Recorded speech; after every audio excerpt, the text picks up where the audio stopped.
Olá, eu me chamo Kleber, sou pastor e professor de mídias e tecnologia e também de teologia bíblica.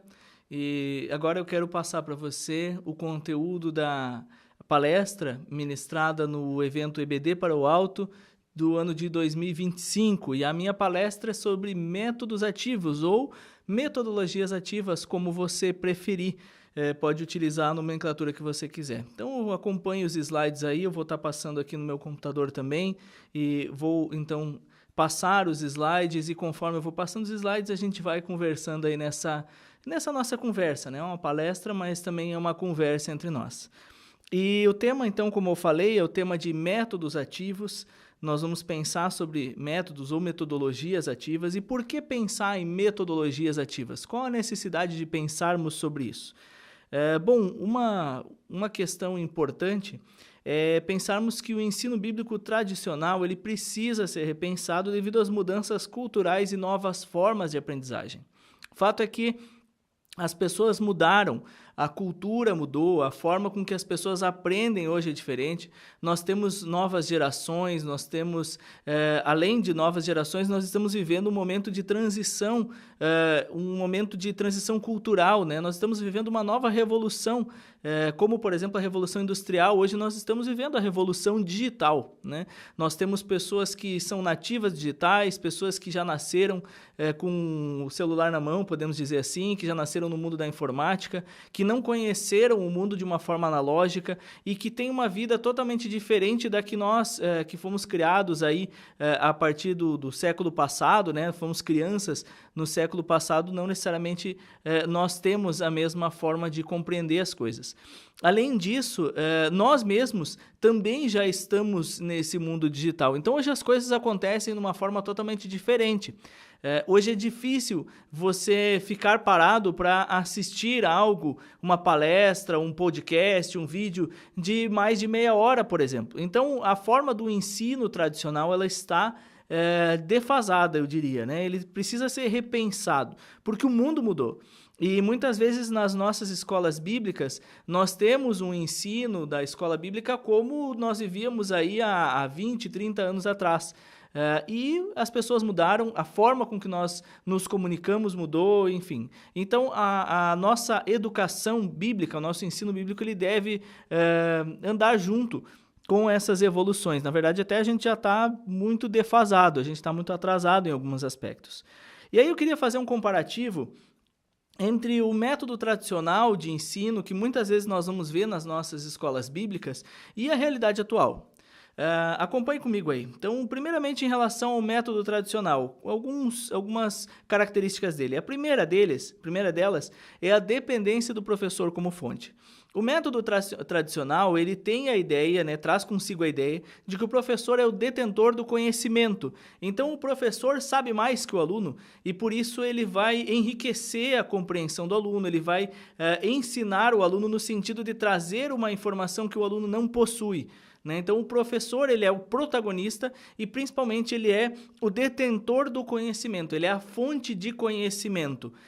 E o aluno, então, ele precisa prestar atenção em tudo, daquilo que o professor fala, ele vai ouvir o professor e sugar aquilo que o professor fala, porque o professor é o detentor do conteúdo. No entanto, na realidade atual, nós temos um acesso imediato à informação.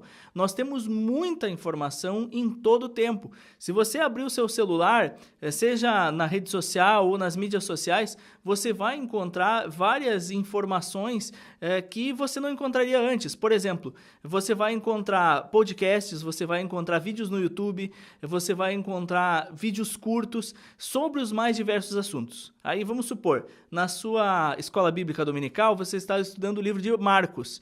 E aí você chega para falar, por exemplo, sobre a cura do homem com a mão ressequida. E aí você vai trazer toda a questão dos fariseus, o embate de Jesus com os fariseus e tudo mais. E muito possivelmente os seus alunos já viram 3 ou 4 pregações na internet sobre esse assunto. Talvez eles já estudaram sobre os fariseus, lendo algum livro, assistindo algum vídeo de algum influencer cristão. Muito possivelmente já viram o Bible Project, vídeos sobre o livro de Marcos. Enfim, muitas das coisas que você vai tratar, eles já sabem, porque eles já viram antes.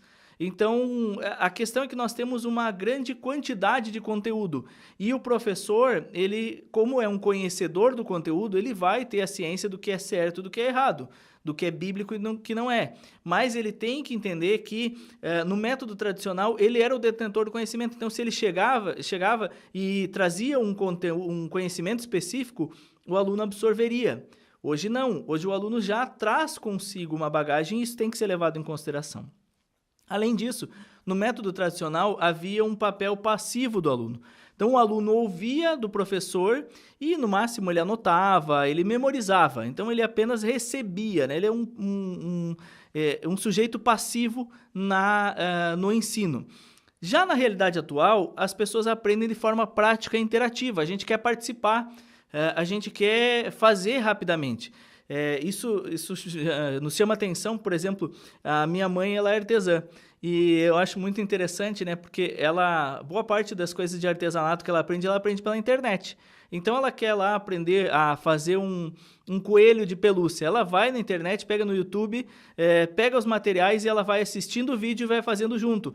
Ela cria o molde, ela imprime o molde, ela recorta, enfim, ela aprende fazendo. E a partir daquilo, ela consegue fazer um monte de réplicas de coelhos de pelúcia lá para vender, enfim.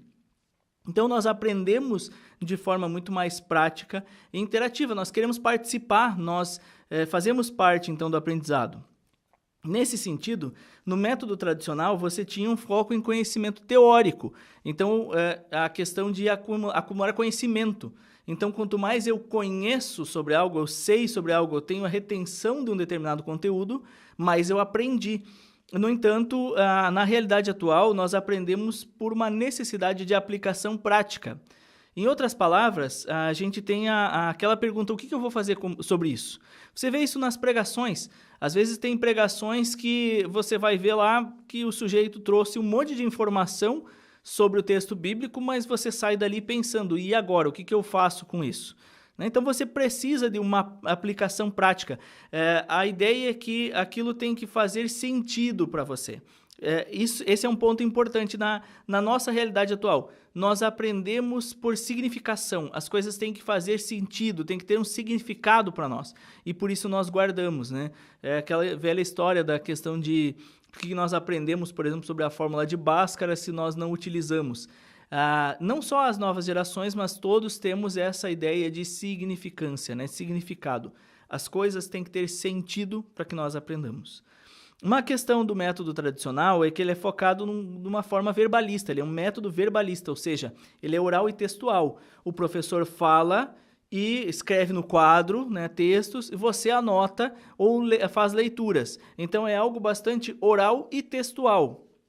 No entanto, os estudos recentes sobre a questão de ensino nos mostram que há uma diversidade nos estilos de aprendizagem. As pessoas aprendem de formas distintas e o professor da escola bíblica ele tem que estar ciente de que os seus alunos vão aprender de formas distintas. Então, vão ter pessoas que não vão aprender, por exemplo, por meio da oralidade e da textualidade. Tem pessoas que não vão aprender lendo.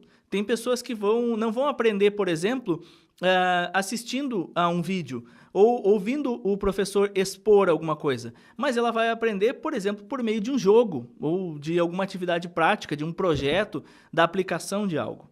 Além disso, você possui no método tradicional uma maior capacidade de atenção sustentada. As pessoas prestam atenção mais nas coisas. Na realidade atual, o tempo de atenção é reduzido.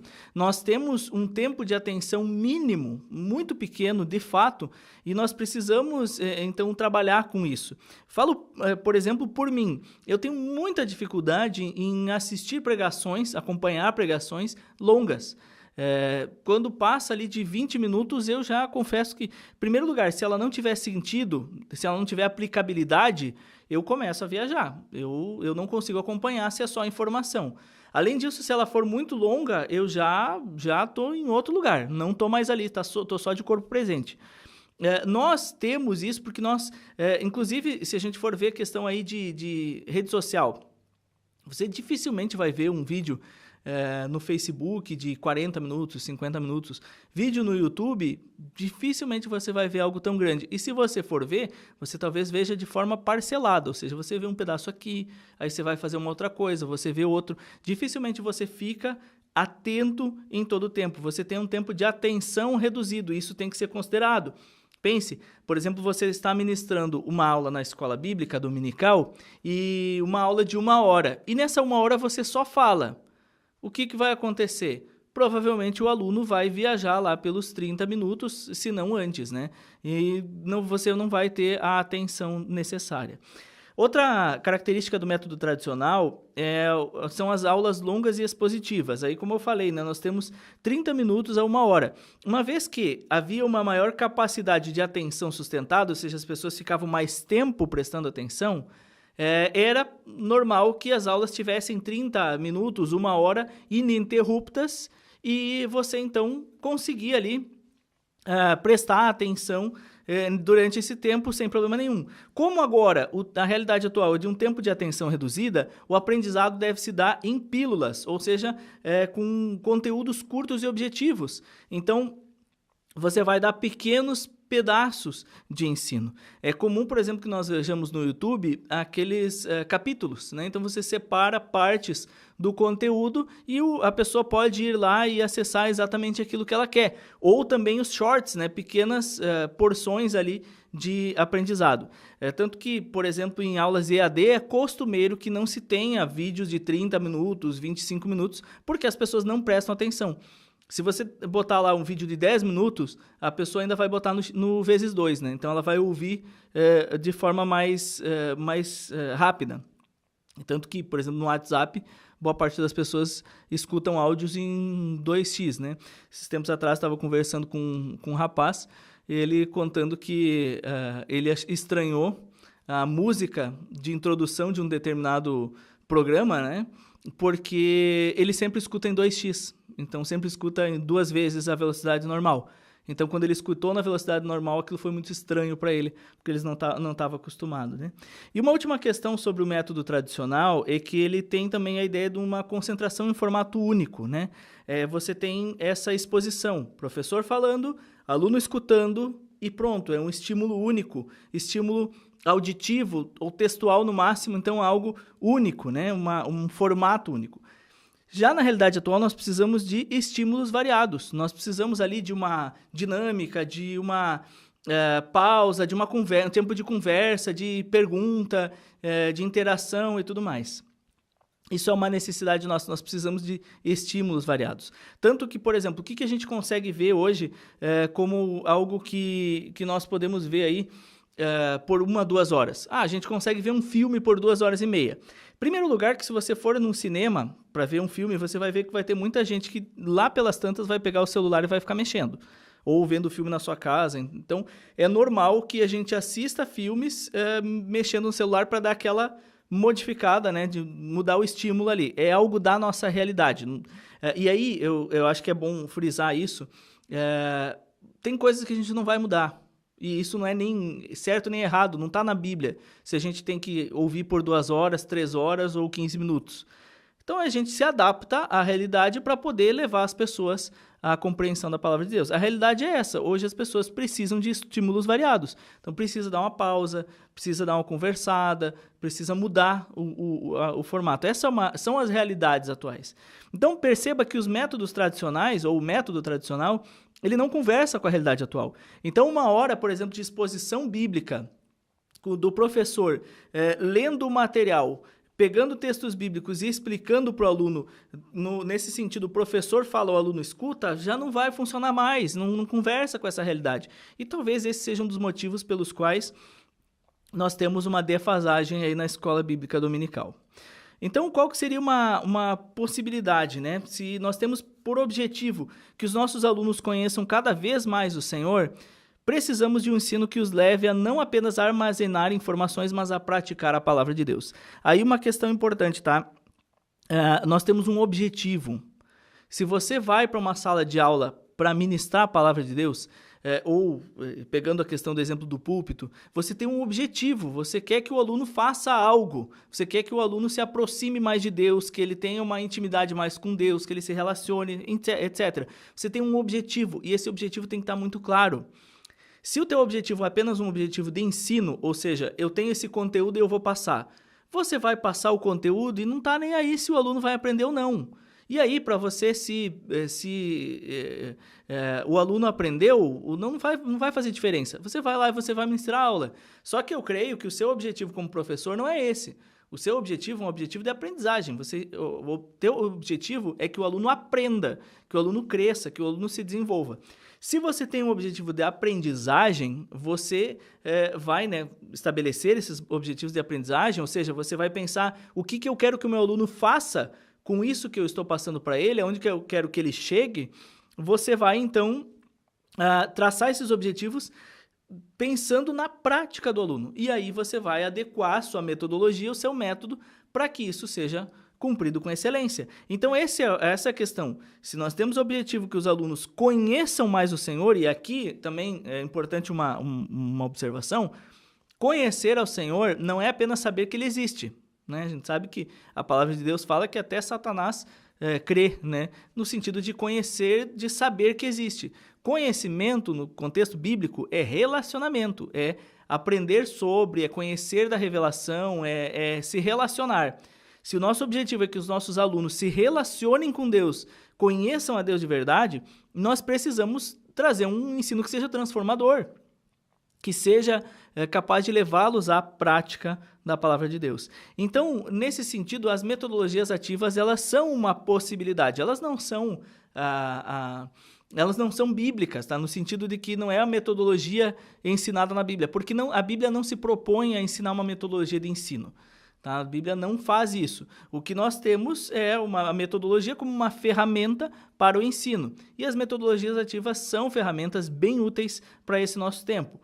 E Filátoro e Cavalcanti, pensadores da educação, dizem o seguinte: as metodologias ativas, né, então conceituando elas, são estratégias, técnicas, abordagens e perspectivas de aprendizagem individual e colaborativa que envolvem e engajam os estudantes no desenvolvimento de projetos ou atividades práticas. Veja bem, então, vamos chamar de ferramentas, né, ou técnicas, abordagens, perspectivas de aprendizagem individual e colaborativa, ou seja, individual e no todo, que levam os alunos a agir, né, a colocar em prática, né, ter atividades práticas. Eles agem no ensino.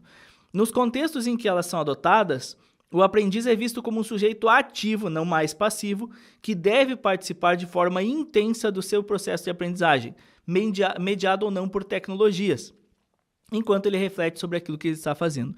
Então, veja bem, o aluno ele não é apenas mais um ser passivo, que só ouve e recebe, mas ele é um ser ativo que faz parte do processo de aprendizagem. Então, ele vai interagir, ele vai conversar, ele vai perguntar, ele vai ter uma prática, ele vai desenvolver um projeto, ele vai fazer algo, né? Ele vai ser um sujeito ativo. Ele vai participar. Por quê? Porque ele deve fazer significação daquilo que ele está aprendendo. Então, por exemplo, se você tem um aluno que apenas ouve um conteúdo, ele não necessariamente vai fazer aquela associação, aquele conteúdo não necessariamente vai fazer significado. Desculpa. E então, você vai pensar o seguinte, uma conversa mesmo. Você começa a conversar com alguém e você está falando sobre um determinado assunto e aquele assunto não te interessa. O que normalmente, principalmente nós brasileiros, vamos fazer? A gente vai responder assim, complicado. Entendo. Verdade. E pronto, a gente não desenvolve. Quando a gente está numa conversa que realmente faz sentido pra gente, a gente vai, não, olha, é verdade, isso aqui uma vez eu pensei assim, já aconteceu comigo, etc. Aquele assunto traz sentido. E isso acontece também no processo de ensino-aprendizagem. O aluno ele deve participar ativamente, né? Essa é a ideia, a premissa da metodologia ativa. E ela tem aí o que eu vou apontar como 5 princípios, e vale apontar aqui, tá? Relembrar, não existe metodologia que seja 100% bíblica. A Bíblia não apresenta uma metodologia de ensino. O que nós temos é uma cosmovisão cristã. você tem uma cosmovisão cristã, a forma com que você ensina deve ser pautada nas escrituras, a forma com que você desenvolve os seus planejamentos e tudo mais, a forma como você vê os alunos, etc. Então, você pode utilizar metodologias ativas, ainda que elas não partam de uma cosmovisão cristã, para aplicar um conteúdo que seja, né, um objetivo que seja cristão. Tá? E aí note o seguinte, por exemplo, alguns vão criticar metodologias ativas pelo fato do protagonismo do aluno. O aluno é o personagem principal. E aí alguns vão dizer, não, mas está errado, porque o aluno não pode ser o personagem principal. Quando nós vamos para o método tradicional, a gente pode até falar, não, mas o personagem principal é Jesus. Não é, o personagem principal é o professor, porque ele detém o conteúdo e ele apresenta. Então, se o professor ensinar, o professor é o centro, ele é que, se ele ensinar algo errado, o aluno vai entender aquilo lá e pronto. Então, o conteúdo, ele tem que ser centrado em Cristo, ele tem que ser cristocêntrico.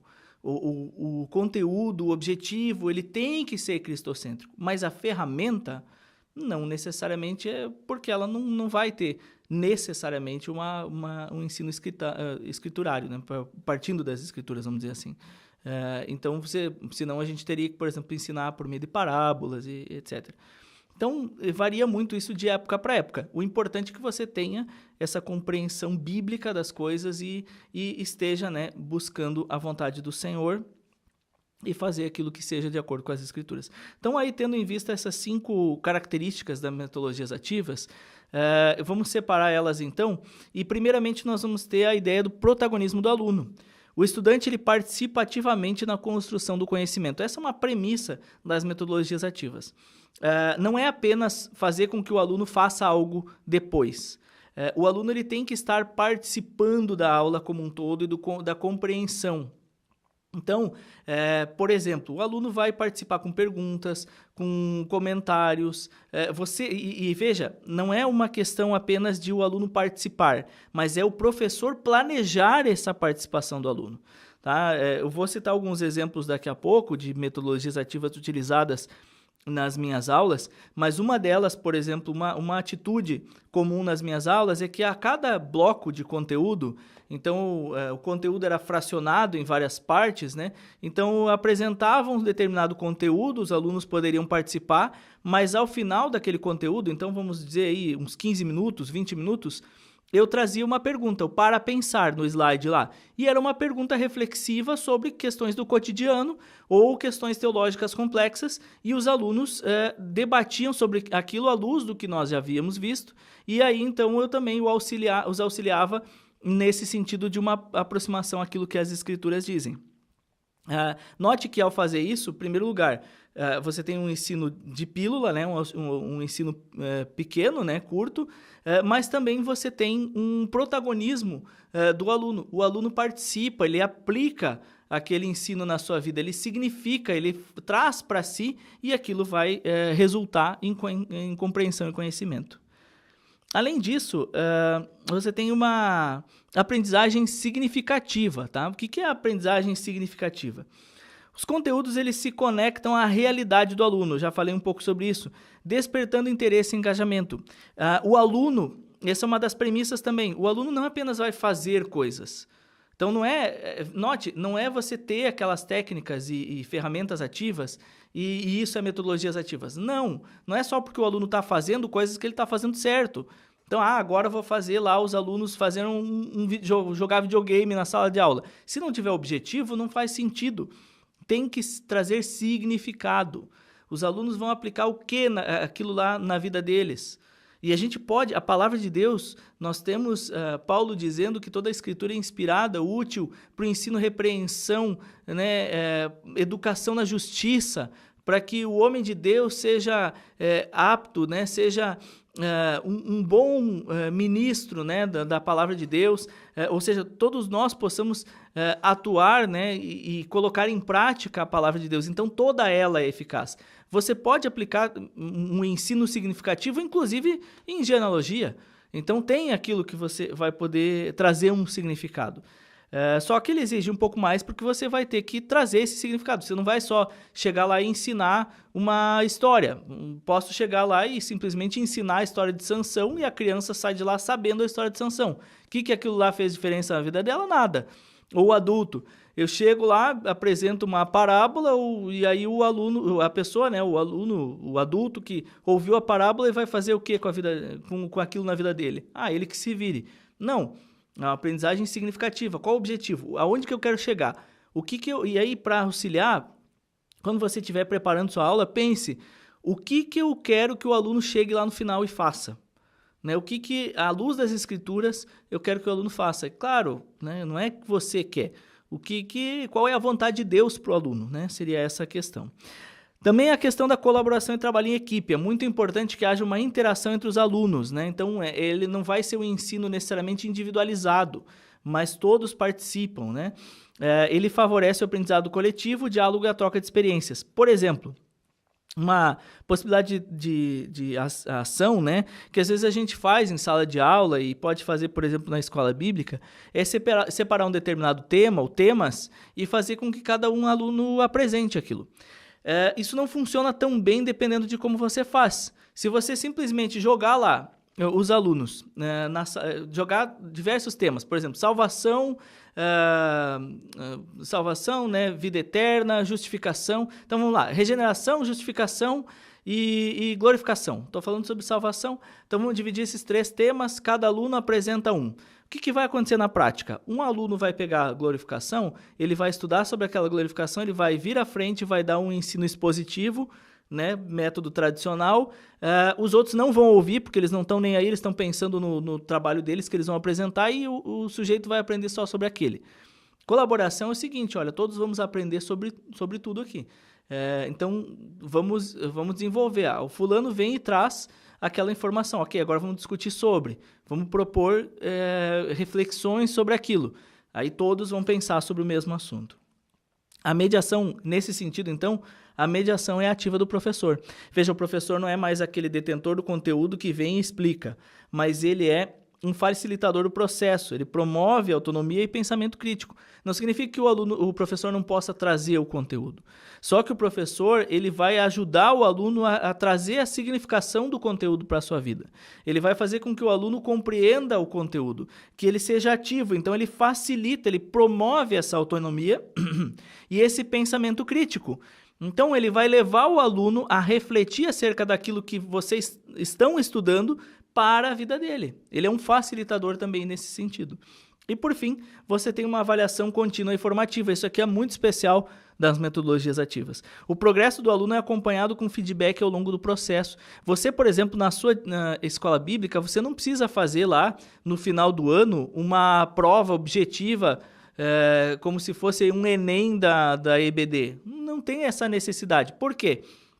Porque com as metodologias ativas, você consegue ir vendo o quanto o aluno entendeu sobre o que ele está estudando.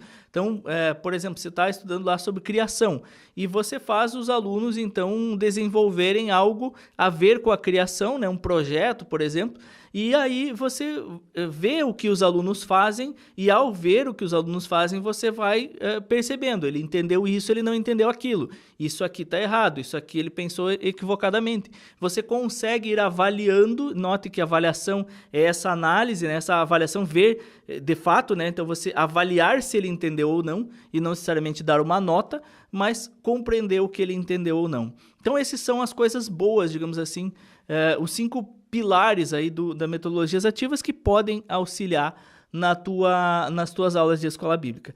E então, assim, o que são as metodologias ativas? São esses princípios aí que nós vimos, são então formas de estudo, técnicas, né, abordagens que fazem do aluno seu protagonista e dão significado ao seu ensino.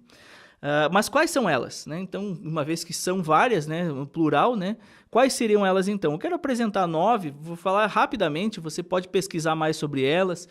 Eu deixei vou deixar um material com vocês aí para vocês saberem um pouco mais sobre elas, mas eu vou dar uma pincelada aqui só para vocês conhecerem então todas elas.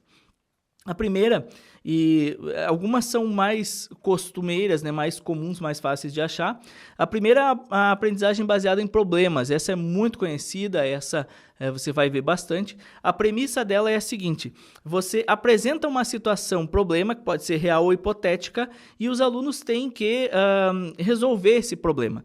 Então, por exemplo, né, você apresenta um problema hipotético assim: e se Paulo estivesse nos nossos tempos, como ele ensinaria na escola bíblica? Essa é uma situação, problema, e os alunos vão, a partir do que eles estudaram, estamos estudando sobre metodologias ativas, escola bíblica, como será que Paulo agiria? Aí a gente vai para o texto bíblico, procura analisar, conhecer o apóstolo Paulo ainda mais, conhecer a sua forma de ensino, para depois resolver esse problema. Então o aluno trabalha para resolver esse problema.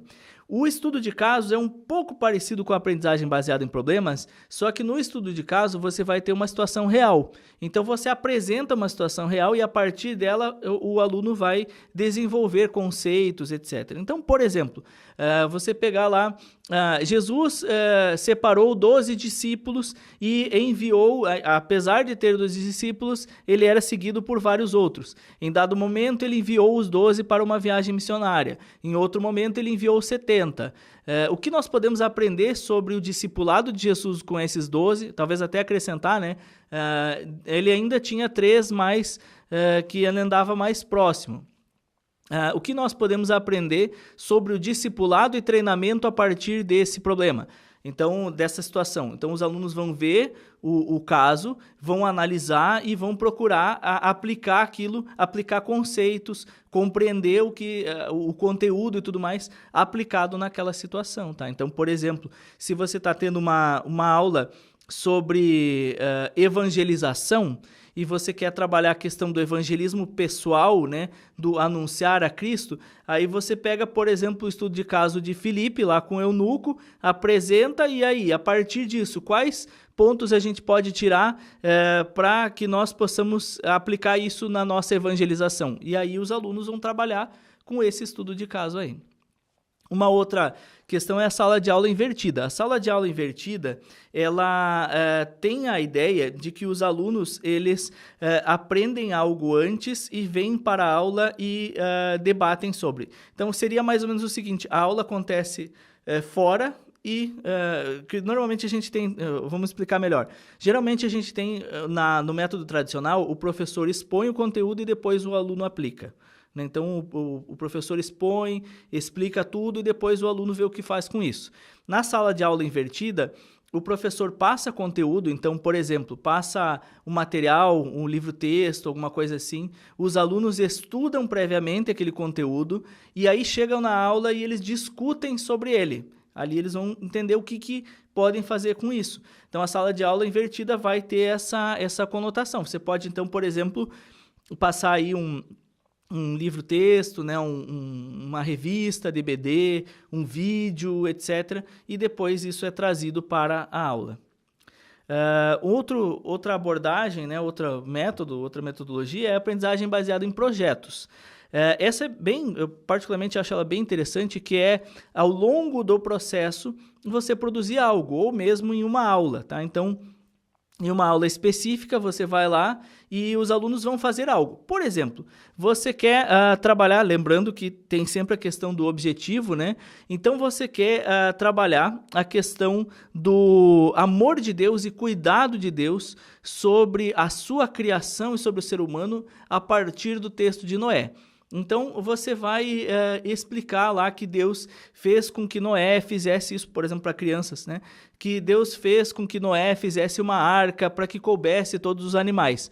Qual é o projeto? Vamos criar uma arca. Vamos pegar lá no texto bíblico quais os tamanhos, o que tinha que ter, quais animais que eram, qual o objetivo, analisa o texto, monta junto com eles o projeto, montamos uma arca de Noé, né? Em grupos, alguma coisa assim, e aí o aluno vai explicar por que houve essa arca. Essa arca aconteceu porque Deus queria preservar o ser humano, entende? Você aplica, né? O próprio aluno aplica aquilo que ele aprendeu na sua vida por meio de um projeto realizado, né? Um projeto feito. Nós temos a gamificação, ou ensino baseado em jogos de aprendizagem. Então, não significa necessariamente o aluno jogar videogame, tá?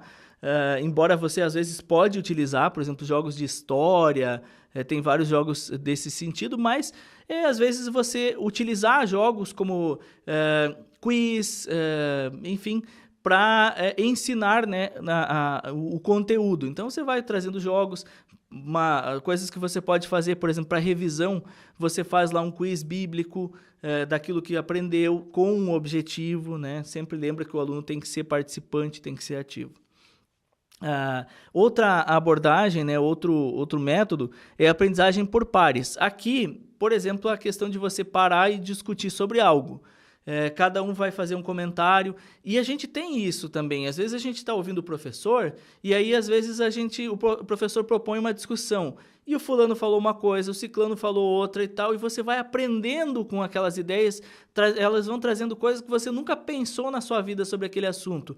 Isso é a aprendizagem por pares, né? Os alunos acabam aprendendo uns com os outros por meio de discussões e conversas. Nós temos também o Design Thinking educacional. Aqui uma coisa importante a pensar, esse é um pouco mais complexo, mas ele trabalha a ideia de projeto, tá? de organização da aprendizagem. Eu até deixo um material aí, naqueles materiais lá sobre ele, mas normalmente quando a gente pensa em design, a gente pensa em design gráfico. Então a gente imagina aquele sujeito que faz as mídias da igreja. Design gráfico não é design, ele é uma área do design. Nós vamos ter diversos tipos de design, por exemplo, design de interiores. O designer de interiores, ele não vai mexer no Photoshop, nem nada assim. O designer gráfico, sim. Design tem a ideia de organização, planejamento. Então, você fazer um design é você organizar algo. Então, é um ensino bem similar ao ensino de projetos, mas que trabalha a questão da organização desse ensino. Nós temos o ensino híbrido, que é similar à sala de aula invertida, mas ele vai trabalhar bastante com a ideia de mídias e tudo mais. Então, é um ensino que acontece tanto na sala de aula quanto fora. A sala de aula invertida, então, o aluno traz o conteúdo, né, que foi lido, que foi passado, e discute. A sala de aula, o ensino híbrido, o professor passa informações fora da sala de aula e também em sala de aula. Então, o assunto é trabalhado nos dois ambientes, tá? Então, às vezes, por exemplo, ele vai acontecer com o professor passando o conteúdo, conversando com os alunos, né, trazendo ali aquele conteúdo específico e, por exemplo, depois o aluno tem que fazer algo com aquilo e apresentar para ele fora de sala de aula. Também é uma forma de ensino híbrido. E o último, a aprendizagem experiencial, que é, então, o aluno ele aprende por meio de experiências, de fazer coisas de forma mais específica, como, por exemplo, uma aprendizagem por meio do teatro. Você quer falar sobre a questão da paixão de Cristo para ensinar que Jesus morreu pelos nossos pecados. Então, o sacrifício de Cristo, como foi? E aí você passa para os alunos da sua EBD o texto, né, os textos sobre a crucificação, e você divide eles em grupos e eles têm que encenar. Cada um tem que ensinar, então tem 2 grupos lá, um grupo vai ensinar a crucificação, o outro também, um vai apresentar para o outro e depois você explana a questão das aplicações práticas daquilo. O aluno vai reter aquela informação por meio da experiência vivida. Ele vai se colocar no lugar de Jesus, vai se colocar no lugar dos soldados, enfim, então ele vai pensar sobre o que ele está aprendendo. Então essas são algumas, tá? São apenas 9, mas tem mais, mas eu deixo o material então para que você possa conhecer um pouco mais, mas é um conteúdo bastante interessante, bastante rico, e lembrando, não é apenas você ter uma atividade na sua aula, mas é o aluno ser ativo na aprendizagem, e não somente ser ativo, mas ter significado, né? Então ele significar o que ele está aprendendo. Também não significa que, então quer dizer que toda aula agora tem que fazer um monte de pirueta, tem que fazer pirotecnia, tem que ter teatro, tem que jogar bola, tem que, de tudo. Não. A questão é pensar que as pessoas aprendem de forma ativa, então se você conseguir fazer com que haja essas práticas, fazendo significado para os alunos e alcançando um objetivo, tá ótimo. Nas minhas aulas, por exemplo, as últimas que eu tive agora de teologia bíblica, eu utilizei bastante aprendizagem por pares, estudo de caso, etc.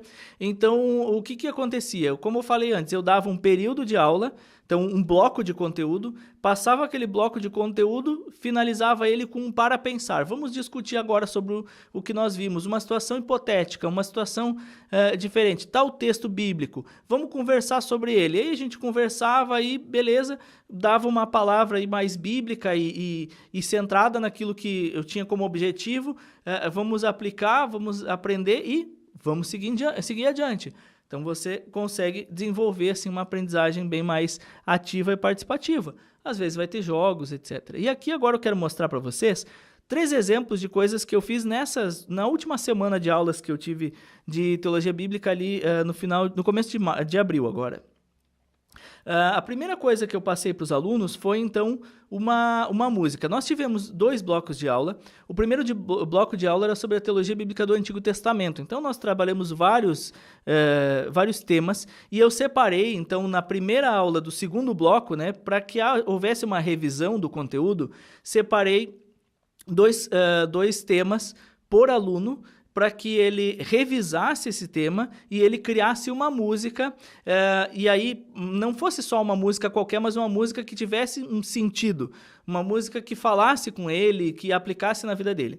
E aí os alunos fizeram as músicas, né? E eu quero mostrar o exemplo de uma música aqui que foi feita por uma aluna, né? E ela tinha que apresentar uma justificativa. Olha só, era uma música sobre a criação, e a justificativa eu vou ler para vocês. A música mostra a verdade bíblica de que Deus se revela, desculpa, não é a criação, mas a revelação, né? Se revela progressivamente ao longo da história, chamando o seu povo a uma relação íntima de fidelidade. Sua revelação é ao mesmo tempo acessível e misteriosa, trabalhamos isso em sala de aula.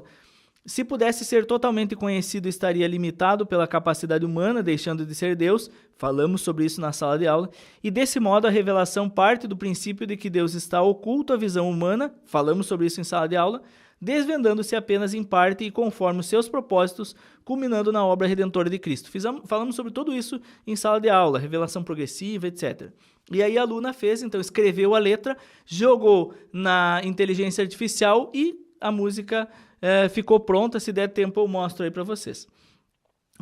Então a música era assim: antes do tempo, ele sempre existiu. Falou a Adão, Abraão se mostrou. Nas visões e sonhos, nos profetas revelou. Falamos sobre as formas de revelação durante as aulas. Um Deus fiel que seu povo chamou. Ele é Yahvé, o nome eterno e santo, misterioso, oculto, falamos sobre ele ser oculto, mas perto está. Não preso ao tempo nem ao pensamento, com graça e justiça ele sempre agirá. Tu és o Deus que se dá a conhecer, falamos sobre isso em sala de aula, mas nunca cabe em nossa razão. Livre és tu para agir como queres, tua vontade é redenção. Falamos sobre isso em sala de aula, que no Antigo Testamento essa era a visão da revelação. E por fim o refrão: conhecer a ti é andar em verdade, fidelidade é o teu chamado a nós. Não só palavras, mas vida entrega em tua presença, Senhor, quero estar. Falamos sobre o que é conhecer a Deus de fato nessa aula sobre revelação. Então veja, o aluno, no caso a aluna, ela reestudou aquilo que foi visto e ela aplicou em uma música, e o mais legal é que essa música, ao longo da semana, os alunos ficaram ouvindo as músicas uns dos outros. Teve gente que fez lá a playlist e ficava direto ouvindo, mostrando para os outros e tudo mais. Então ele não só... E aí cumpriu o objetivo também da coletividade. O aluno não apenas ouviu, né, fez a sua música, mas ele passou para os outros de forma que os outros também revisaram o conteúdo. Uma coisa simples. Mas tem que fazer uma música. Eles fizeram com inteligência artificial de graça. Então eles só tiveram que escrever a letra, né? Um outro exemplo que daí nós fizemos também foi uma resolução de problema. Tá? Nós misturamos aí também um negócio chamado storytelling, que é uma história fictícia, né? uma contação de história, digamos assim, e eu desenvolvi uma história fictícia que tem um fundo de verdade no sentido de que já aconteceu aqui na faculdade em alguns momentos, mas de que haveria tido um problema aí de relacionamento entre os alunos, e a faculdade então resolveu fazer uma comissão formada pelos alunos do 3º e 4º ano, que eram os alunos da disciplina que eu estava fazendo, ministrando, né? Então, uma comissão, e eles deveriam fazer um documento para levar para a diretoria, para a coordenação, para que ela analisasse e propusesse melhorias a partir do documento que foi escrito. E aí os alunos tinham que fazer o quê? Tinham que se organizar entre eles para produzir um documento. Então, dei 45 minutos ali para eles fazerem. Aí eles perguntavam, tá, mas e como que a gente vai fazer? Ó, se virem, vocês têm que produzir o documento, vocês são uma comissão formada para isso. Analisem, né, a gente estava estudando sobre igreja e unidade, né, da igreja, tínhamos acabado de pensar sobre isso. Falei, voltem lá nos textos, peguem os slides que eu passei e vamos estudar sobre isso. Aí eles formaram um círculo e foi interessante que eles começaram a perguntar, mas quem é que lidera aqui? Quem é que organiza? Eu falei, é que nem assembleia de igreja, vocês vão ter que resolver aí quem que é o presidente, quem que é o vice. Aí foi legal que alguns tomaram a frente, aí todos participaram, dando ideias e tal. No final eles produziram um documento, que inclusive eu pedi autorização para eles e passei pro administrador da faculdade, que achou muito legal o documento, né? Então, eles produziram algo sobre o conteúdo a partir de uma situação hipotética, né? Algo bem, bem interessante, todos participaram. Foi legal porque realmente eu vi todos participando e nem sempre todos são tão participativos assim. E o último exemplo foi a revisão, então, do conteúdo final. Esse já mais como um ensino híbrido. Então, nós passamos todo o conteúdo. Ao final da disciplina, eu pedi para eles se escreverem devocionais. E esses devocionais seriam passados no grupo do WhatsApp da turma, e eles o fizeram. Então, foram sorteados temas de novo, igual a gente fez na música, só que com textos devocionais. A partir disso... não foram todos os alunos que escreveram, porque 2 tiveram problemas, um problema de saúde e outro problema familiar, então não puderam escrever, né, naquela semana, mas eles escreveram, então 13 alunos escreveram, eu escrevi um também para complementar, e nós fizemos 14 dias, então...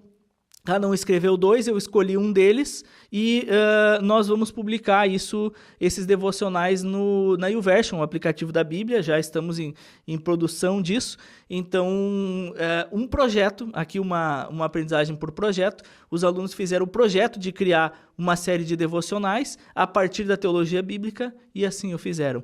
Então, isso... traz a questão da atividade, a questão de praticar, de trazer um significado, de aplicar para a sua vida, de analisar aquilo que foi estudado.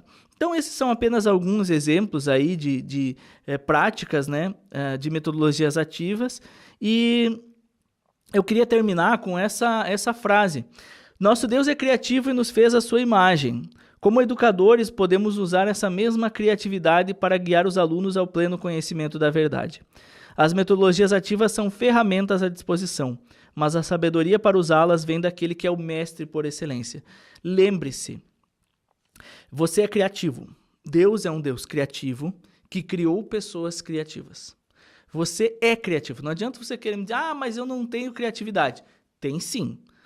Se você não tivesse, talvez, por exemplo, assim, você teve algum problema e na hora você já pensou numa desculpa. Foi criativo. Quando você era criança, sua mãe queria lhe surrar porque você fez algo de errado, você, dá uma desculpa. Você é criativo, né? A gente às vezes é criativo para coisa ruim, mas tem que ser criativo para coisa boa também. Deus deu criatividade para todos nós. E aí... as metodologias ativas, elas ajudam nesse sentido. Só que algo que eu volto a frisar, que eu falei antes, não existe metodologia que seja 100% pautada na Bíblia, porque a Bíblia não apresenta metodologia de ensino. Você tem pessoas que são baseadas na Bíblia e que aplicam ferramentas. Tá? A Bíblia não é um livro sobre ensino, ela é um livro sobre redenção. Então, você pode aplicar essas metodologias ativas com uma perspectiva cristã, com uma piedade, mas é você que vai fazer a diferença. Metodologia ativa nenhuma vai funcionar se ela não partir de oração e de piedade. Metodologia ativa nenhuma vai funcionar se você simplesmente chegar e botar o teu aluno a fazer alguma coisa, mas antes você não dobrou seu joelho e não estudou e não buscou o Senhor. O que vai fazer diferença é realmente a tua vida com o Senhor. Então, Conheça mais, estude mais sobre metodologias ativas, procure aplicá-las na sua aula e com certeza você vai ver que isso vai auxiliar a aprendizagem na sua disciplina, na sua escola bíblica, tá bom? Que Deus abençoe a tua vida, muito obrigado por ter acompanhado essa aula e eu espero que Deus realmente possa usar a tua vida, a tua criatividade para a honra e glória do Senhor, para que várias pessoas possam conhecer ainda mais a Deus. Deus abençoe e até a próxima.